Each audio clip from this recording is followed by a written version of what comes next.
रखवाली करता है, दुश्मनों से हमारी रक्षा करता है। आज हम जो सुरक्षित हैं, हंसते गाते हैं, इसकी वजह हमारी सीमाओं पर तैनात सैनिक हैं, जिनकी बदौलत आज हम लोग सुरक्षित हैं।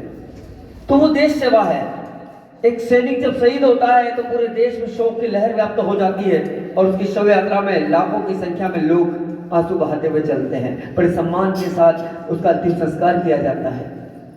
उसकी देश सेवा को हम नमन करते हैं।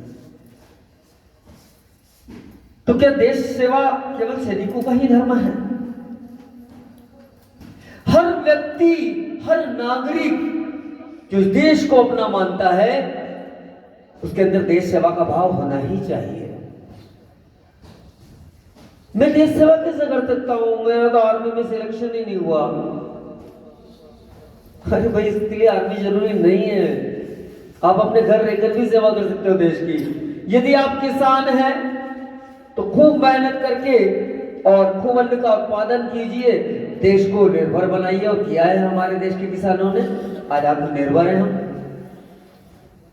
यदि आप व्यापारी हैं तो ईमानदारी से अपना व्यापार संचालित कीजिए, क्वालिटी मेंटेन करें,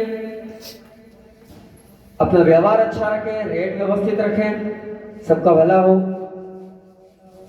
वो भी एक देश सेवा है। एक सफाई कर्मी है, वो भी देश सेवक है। यदि वो ईमानदारी से अपना काम करता है कि भाई मेरी जिम्मेदारी है कि मेरे गली मोहल्ले सड़क मेरा शहर स्वच्छ रहे और मुझे जो जिम्मेदारी दी गई उसका ईमानदारी से पालन करूंगा, वो भी देश सेवक है। तो शिक्षक तो राष्ट्र निर्माता है। सबसे ज्यादा देशभक्ति तो हमारे अंदर ही होना चाहिए। अरे अपने क्या करना, छोड़ो, अपना काम नहीं है ये कहकर पल्ला झाड़ लेना एक शिक्षक को शोभा नहीं देता। तो देश सेवा का इतना सुंदर अवसर। मैं पिछली बार पंचपीपले गया था, मैंने एक कहानी भी सुनाई थी दृष्टिकोण की, रामकृष्ण में भी सुनाई थी। मेरी पसंदीदा कहानी है वो, इसलिए मैं बार बार सुनाता हूँ। दृष्टिकोण। ऐसे कोई है जिन्होंने मेरी वो दृष्टिकोण वाली कहानी नहीं सुनी? हाँ, हाथ खड़े करिए ताकि मुझे पता चले। ऐसे ऐसे क्या करिए, यूं। दृष्टिकोण का व्यक्ति के जीवन में क्या महत्व है, इस विषय पर छोटी सी कहानी में सुना दूं भाई। हाँ, बाकी लोग भी समझेंगे। सर क्या उसी को बार बार सुना के बोर करते हैं हमें? समझेंगे सर, सुनाइए बिल्कुल। Thank you. देखिए, जैसी दृष्टि वैसी सृष्टि, ये कहावत है और ये सत्य है। हमारा दृष्टिकोण यदि सकारात्मक है तो हम जीवन में सुख का अनुभव करेंगे, सभी जगह हमें आनंद ही आनंद नजर आएगा। और यदि हमारा दृष्टिकोण नकारात्मक है तो हर चीज में हमें कमियां दिखाई देगी। कहा है ना तुलसीदास जी ने कि जड़ चेतन गुण दोषमय, विश्व की न करता, संत हंस गुण गहे ही पय, परिहरि वारी विकार। किस विधाता ने इस पृथ्वी को जड़ चेतन से युक्त बनाया, गुण और दोषों से युक्त बनाया है। लेकिन जो सज्जन लोग होते हैं, बुद्धिमान लोग जो होते हैं, वो उपयोगी वस्तु ग्रहण कर लेते हैं, अच्छी बातों को सीख लेते हैं, ग्रहण कर लेते हैं, और जो बुरी बातें हैं जो उसने काम की नहीं होती उसको छोड़ देते हैं। और मक्खी का क्या स्वभाव होता है कि जहां गंदगी होगी वहीं बैठेगी। मिठाई का ढेर लगा है, इधर कहीं गंदगी है, आपका फोड़ा फुंसी हो गया, मवाद बह रहा है, मक्खी को वो भाएगा, वो मिठाई छोड़कर यहां आ जाएगी। लेकिन हम लोग इंसान हैं और उसमें भी सर्वश्रेष्ठ शिक्षक, तो हमें तो फिर दूसरों में अच्छा ही देखने का प्रयास करना ही चाहिए। और खासकर हम जिस पद पर सेवा दे रहे हैं वो सर्वश्रेष्ठ, दुनिया का सबसे श्रेष्ठ पद अगर कोई है तो वो एक शिक्षक का है। जैसा अभी शर्मा मैडम ने बताया कि वो वैज्ञानिक किसने दिए, बड़े बड़े पदों पर सुशोभित जो लोग हैं, ऑफिसर्स लोग हैं, अधिकारी लोग हैं, वो किसने बनाया? शिक्षकों ने। तो फिर शिक्षक स्वयं को इतना तुम क्यों आंकता है? अब अभी एक किसी ने बताया था कि कहीं काम नहीं मिला, शायद दीपा मैडम ने कहा था कि कहीं काम नहीं मिला तो शिक्षक बन गए, या मकवाणा जी हमारे शायद बोले थे कि कहीं काम नहीं मिला तो शिक्षक बन गए। अरे हम ये कहते हैं कि जो कोई नहीं कर सकता वो शिक्षक कर सकता है। शिक्षक में वो पावर होता है, वो एबिलिटी होती है जो किसी और में नहीं होती। यही राष्ट्र निर्माता नहीं कहा जाता शिक्षक को।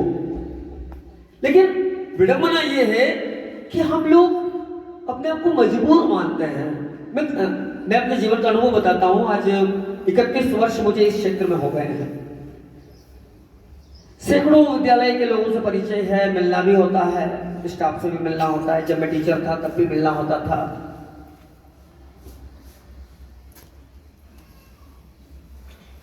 तो वो बंधु जब बोलते था मुझे बड़ा बुरा लगता, बस यार जब तक कोई अच्छा जॉब नहीं मिल जाए करते यार, वो घर के लोग भी परेशान कर रहे हैं, मजबूरी है, नहीं तो मैं तो करता ही नहीं।